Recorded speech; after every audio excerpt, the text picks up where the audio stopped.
Sankt-Peterburgdagi xususiy universitetda migrantlarni qonuniylashtirishning keng ko'lamli sxemasi fosh etildi. Rossiya Ichki ishlar vazirligi mintaqaviy bosh boshqarmasi matbuot xizmati xabar berishicha, Sankt-Peterburgdagi xususiy universitet rektori va uning ikki sherigi 501 nafar migrantni noqonuniy ravishda legallashtirishda ayblanib sudlanadi.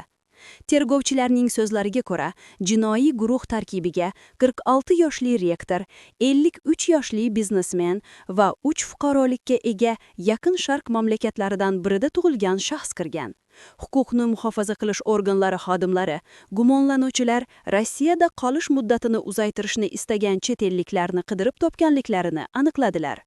Ular universitetga bormasdan turib, ularga talabalik vizalarini taklif qilishgan va migratsiya organlarida noqonuniy ravishda ro'yxatdan o'tkazishgan.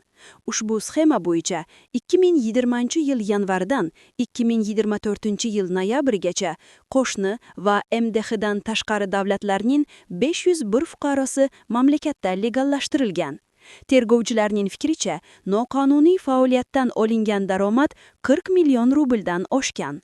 Huquqni muhofaza qilish organlarining ma'lumotlariga ko'ra, sudlanuvchilar daromadlarni xayoliy moliyaviy operatsiyalar orqali yuvib ketishgan.